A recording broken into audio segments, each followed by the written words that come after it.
Welcome to Author Toolset Tuesday, day 44 of the 2-Minute Author Challenge. Today's quote comes from Jim Rohn, who said, "Motivation is what gets you started, but it's habit that keeps you going." Hi, my name is Christopher D'Armani, and I help authors go from blank page to finished first draft to published book with ease. And today's quote is one of my favorites because I love the way habits, once we develop positive habits, they take the thinking out of our day. They take all the decision making out of what has to happen next. It becomes automatic. Just think about when you get up in the morning and you have your morning routine. It's not something you think about anymore. You haven't thought about it for decades probably. You get up, you hop in the shower, you brush your teeth, you go have breakfast, have a cup of coffee, get off to work. That's all automated stuff. You don't think about hopping in the shower. You don't think about turning on the taps or grabbing the soap and washing yourself down or washing your hair. It's all on automation because this is a routine. This is a habit that you've got into over the years. And the same thing is true for writing. We can do the same thing there. But when we start off with a brand new book idea, very often we can fall prey to what I call shiny object syndrome. Because it's a brand new idea, it's really, really exciting stuff. It's super exciting. It's the thing that I'm highly motivated to do in that moment, because whatever I was working on yesterday is now boring, old, all those sorts of things. And in the midst of that sort of shiny object syndrome moment, we have this high level vision for what our future is going to look like, when this book is done and published out in the world and doing all those amazing things we just know it's going to, right? And then a big cold bucket of water gets splashed in our face, and that's called reality. Writing a book takes sustained effort over time, and that's one of the things that it can be challenging because the day in, the day out, the ordinariness of that self-discipline of making sure we're meeting those writing obligations every single day, that's downright boring stuff. But it can also bring rise to some internal work that can be really challenging because we always want that new exciting thing, right? And if we lose sight of the fact that this book is actually the thing that's going to change our lives for the better, and we just move on to the next thing, there's a gentleman that I've been working with for a while who is in that exact spot right now. He's working on a book that he knows can do positive things for him because he's run seminars on it before, and he knows, he's got all the data, he's got all the metrics, he knows exactly what will happen. And yet he doesn't want to write this book because this book is now boring. It's become the thing that's ordinary as opposed to the thing that actually needs to be done so he can move on and do the next book. He wants to jump to the next book right now.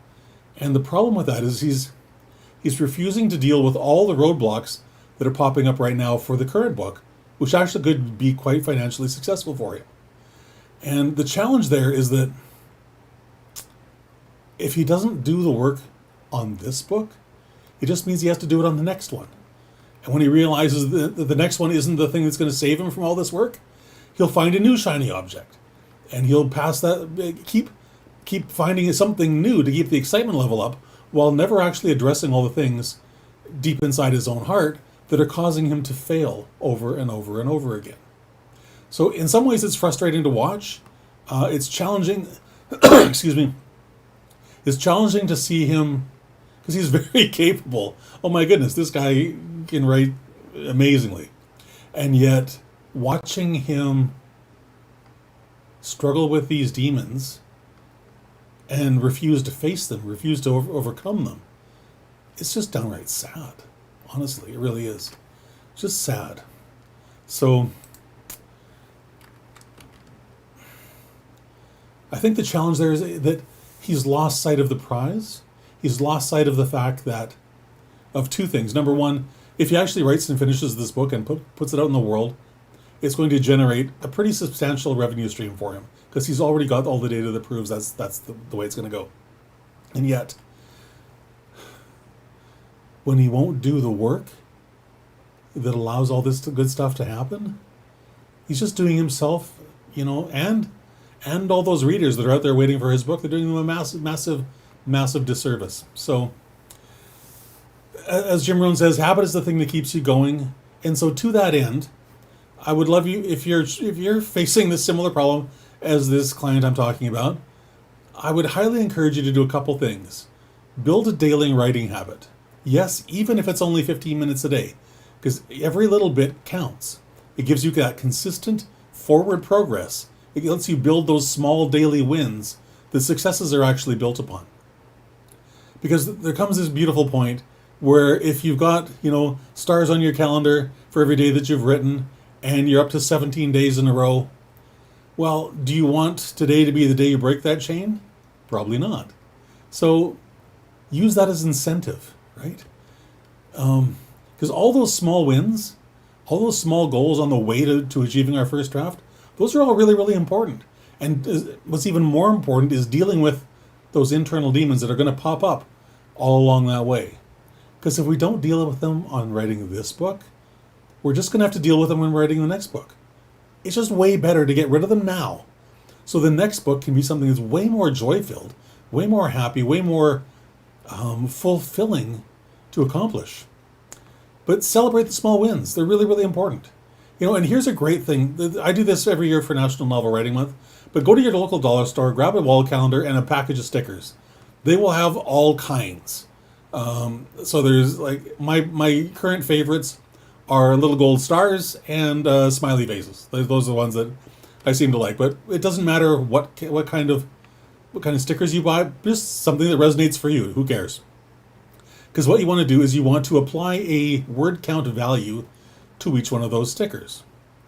I typically use 1,000 words per sticker because that's a small enough number that I can get a bunch of stars on one day, and yet it's a big enough number that I actually have to do some work to get there. So, but I write about 2,000 words an hour. So if you write slower than that, if you write less words per hour than that, maybe you need to make each one of your stars worth, I don't know, 250 words or 500 words or 100 words. Like whatever your writing speed is, base it on that. Don't base it on what I do, because there's people that write way faster than I am, people that write slower than I am. Do what's right for you, but set a word count for each one of those stickers, and then every time you write that number of words, put a sticker on that day for the calendar. So, for example, if each sticker is worth 100 words, and I write 500 words today, that's 5 stickers on today. That's really fun, but the challenge, of course, is to build up that unbroken string. So whatever the number you assign to each one of those stickers is irrelevant, as long as it's realistic for you. That's the only part that matters. But the bigger thing is to build this unbroken string of small successes. That's the whole point of this, is to show you physically, visually, this beautiful little unbroken string of small successes that you can celebrate every single day. Really good stuff. Because those small successes, those small daily wins, make your book inevitable. Make finishing it inevitable. And isn't that what we want? To do stuff that's actually inevitable? I love it when success is inevitable. So if any of this resonated with you today, I would love it if you would like it, share it, comment on it. I would also love it if you would connect with me on LinkedIn, Facebook, Twitter, Instagram, all the usual. sleekbio.com/Christopher. All the links to all my social media accounts are there. You can follow as many or as few as you like. And then go to ChristopherDiarmani.net/giveaway to enter this month's grand prize giveaway for a copy of Scrivener. This works on Windows or Mac, so whatever version works, whatever operating system you're using, you have an opportunity to win a copy of Scrivener for your operating system. So if you go to that link, ChristopherDiarmani.net/giveaway, there's some information there about what Scrivener is if you're not familiar. And there's also a couple of links so you can find out a lot more about it as well. So with that, I hope you have a fantastic rest of your day. And I hope that you take this to heart, that build that daily writing habit. Because once you get that ingrained in you and you have to set time for it, and you're just doing it every single day, it becomes automatic. There's no more having to decide. And decision fatigue is an actual real thing. And so the more of these decisions we can remove from our day, the more we can actually, the more productive we can be, and the more successful we can be in the course of a given day.